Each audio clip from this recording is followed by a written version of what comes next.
my VIP cohort, ready to lend an ear. We are going into why I have one of my greatest mantras. Take what you like and forget the rest, because that is the best way to live. With one stipulation, unless it holds consequences. So let's dive into this, because we got a vein to uncover here. Why would I say to you, take what you like and forget the rest? The first part of it. Reason is, some of this ain't going to resonate with you. Some parts, you might have a different story that's going on. You might not have issues with capital. You might be having issues with sales. You might not have issues on getting the operation set up. You already have that. You're having trouble doing story speaking or public speaking. Story speaking. You see?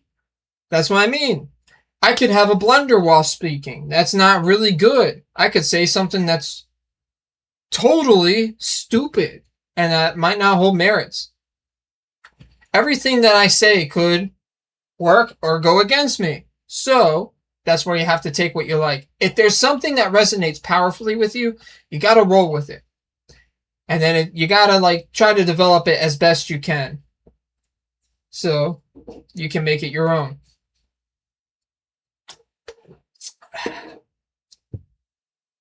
Furthermore, what do we always get told? Children are to be seen, not heard. That was one line my father used. And it resonates, not so much resonates, it is a reminder in my head of what not to do. I don't like that saying at all.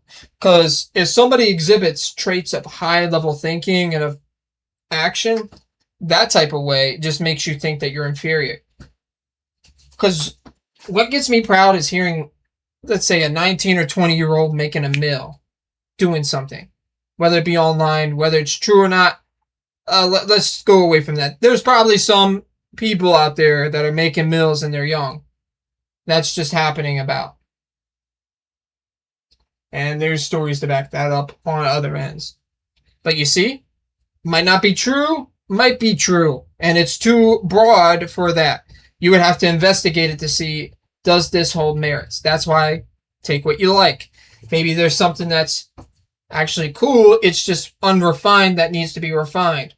Perfect. That's where you got to go off and do. Now, what if I say something that doesn't resonate with you, but it holds consequences? It's really real. My main line is, you need a payment gateway. If you don't have a payment gateway, you're sinking ship. You're in a barren desert. You cannot exchange. You may hate that with all your essence. You might say that faith will get us through to this next line. We must have hope or something of that nature. Why? A payment gateway. It could be that comes up. The point is, if you want to do the business, you have to adhere to that requirement. And you need a payment gateway to do such, and then understand that architecture inside of itself and infrastructure to be best suited to make it work and go retrieve as much as you can. And there's many intricate parts, but I'm not going deeper into that. That's where the consequence comes in, that other part that I was talking about. When you bring these two together, you give one for a contrarian thinking, where it's and then one with an open-mindedness. And then that allows for deeper thoughts to come through that are actionable. What we hate more in this life is just doing stuff just because we're told. The one line that I hate the most is just compound interest is the eighth wonder of the world and this, that, and the other thing. There is uses with compound interest. And you can automate it. You can build systems. You can do so much more than just say compound interest. You can use the compound effect with logistics. If you build a machine that does 100x the output, and it took the capital to get the machine running, that is pretty much the same way as a compound effect, because it goes, but there's R&D, there's research and development, there's things that must be maintenance and so forth. It has this exponential climb, but there's always maintenance involved. And this is where it gets me baffled at this. The market shifts. Now look, over the long span, yeah, you see this trend. But don't let that skew you from the point that it's always in maintenance of itself. And you need to have something self-repairing and understanding that a automation needs to implement. My main thing to greater power that be out there, they love systems. Whatever belief you have, all of it has to have a system. You can't not have systems. Order requires that. And systems are best with automation, where it runs continuously. If they work simultaneously, you don't run into the emotional part as much. It just keeps running. You have to kick your emotions off and get into the logical steps to maintenance it. But if you get an emotional bad day, it's still running. It might need maintenance in a week, but it's still running. And that's the point. Always maintenancing. It's not just, I'll maintenance it in 20 years. No, it should always be like weekly, monthly, and so forth. Not to get emotionally driven by it, by just making sure that the thing is working and checked. And that's like the same way, like checking your bank account and so forth. The same logic applies. You want to know the numbers. That's the key. If you know the numbers, you can do much more in life. And you can see things where it shifts and so forth. And that gives you a lot of peace. Because we look at demand so much, but demand can be emotionally attuned. It can shift by how one's perception of it is. But supply, it's limited. There's raw resources. There is not nuclear fusion that just creates the infinite on demand. It's not that case. We have the internet, and that's a great infinite space, but there's always the issue that it's not infinite. It's just so large that we can't comprehend it in our own minds. So in the regards of achieving that infinite, it's a hard thing to grasp, and it needs a lot more development. That's the thing. And somebody on here, that's why I have that saying once again, take what you like and forget the rest. Because you might be challenging that and say, no, we can make it this way and that. Go for it. Don't let me stop you. I am here not so much that I love this, yet out of necessity. Necessity will drive you to do things beyond what you like. Passion's all well and dandy. Love is all fine and dandy. Yet where is necessity? Where is this sucks. Yeah, I'm still going to do it anyways and smile at it. It might feel like I'm going to make something out of this. Doesn't work. Those are the points where I actually will give you the whoop-de-doo. The clap. Because that is where true greatness happens. It does not happen in fireworks. You get that firework moment later down the line, but most of the time before then, no, it's not fireworks. And even when you get there, it's not fireworks again. It's always just something more and more and more. It's constant improvement, more problems that get entering in, and then you just start solving bigger ones, and then where you're going to put your efforts towards. That's the only thing. Things will start filling in based on what type of problems you take on and what you're given as your hardships. And that's all. Take what you like, forget the rest. unless it holds consequences. That's the thing I live by, and you should too. Because it's a simple mantra that gives you autonomy of what you want to take in and what you don't. Don't let someone get you indoctrinated. And that's one thing I want you to know. If I start creating something where you just say, it's only Phil, it's only Vipelex, it's only this, I failed you. I truly have failed you.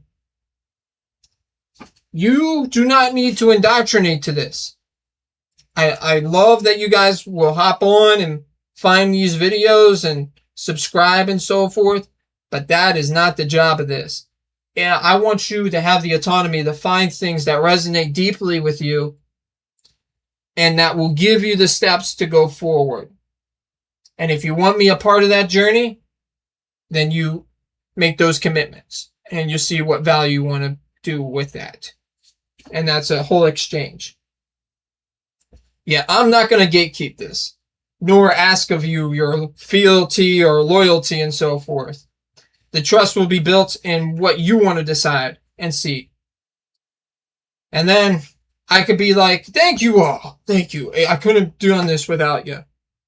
And probably, maybe I might say that once or twice, but it's overused. I'm going to say it. It's overused. It feels fake.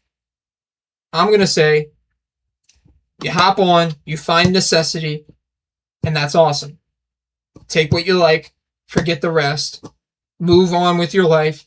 If you want me in there, go find the service that you need. If this is okay and this is more than enough, go execute, go hard, figure out what you need to do. Stop comparing yourself to others. These are my 3 that I want to go into. Bonus part. 3 C's. Contemplation, categories, and control. Those are my 3 C's of danger. Too much of these, you're in a bad shape. Now, we all exhibit these types of things. Contemplation. When you're too much in your damn head and you can't just look at the one thing and get in a flow state and just do what you got to do. Categories. Categories,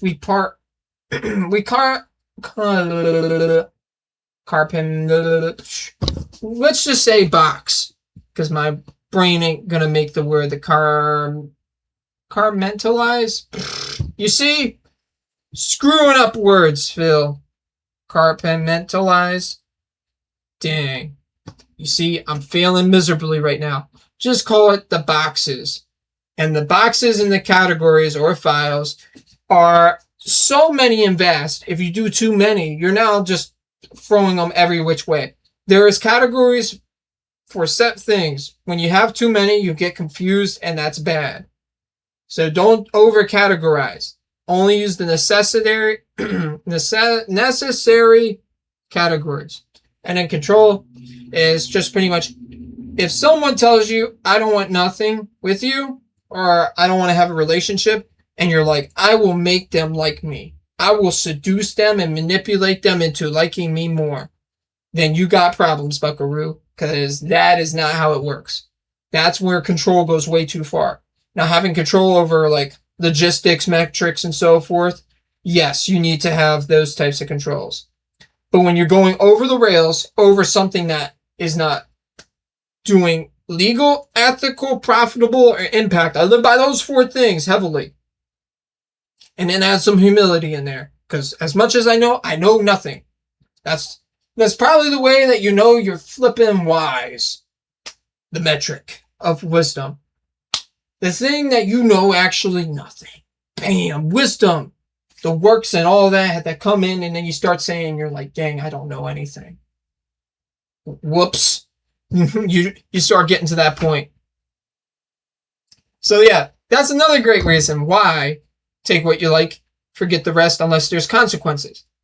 Because as much as I get further, the much more I read and do all these things, the much more humility starts coming in, because I truly don't know everything. Ego will prop me up and say, I am Phil. I know it all. I have big business and delegate down the line. Possibly so. And hopefully I read this video or watch it again. Humility is powerful in the regard that it gets you humble at the fact that you are not all-knowing. Doesn't mean that you don't exert power to get the outcome that you need. I wrote a book called Primordial Leadership where it's like, go after the results. It's not to go after that. But it's pretty much keep my ego and envy in check. And if I have to uncheck it and allow it to go out a little bit of chaos, I can reel it back in and control it and use when I need to use.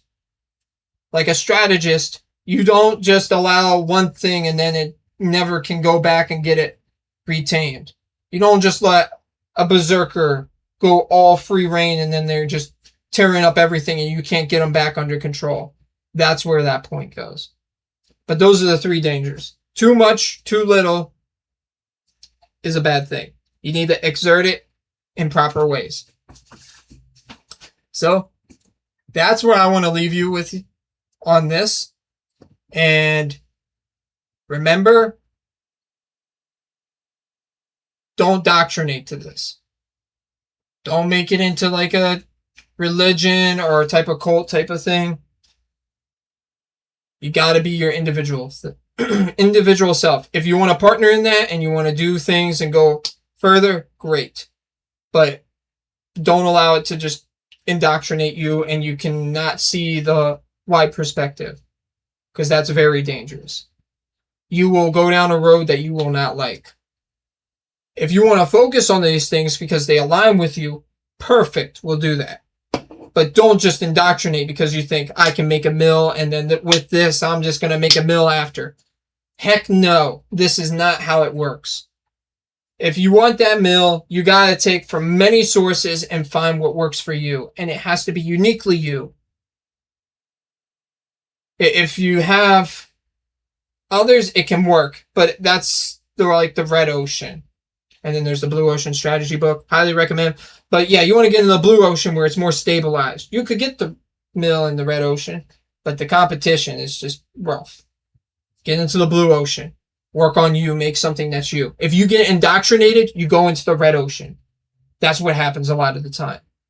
And they want to throw you into the red ocean because whoever is at the top of the red ocean is actually in the blue. And it makes the bottom the red. Non-political, of course, just thinking wise. Someone at the top is always going to still be in that blue. Those who enter will be under that subjugation. The only way that you can do it is exit out of the red into the blue and then take the top off from the person at the top and move them down to the red. Maneuvering. So, VIP cohort, let this marinate. Think on it. Whatever works, works. What doesn't. Don't stress it. Work on your best. Keep on going. Deuces.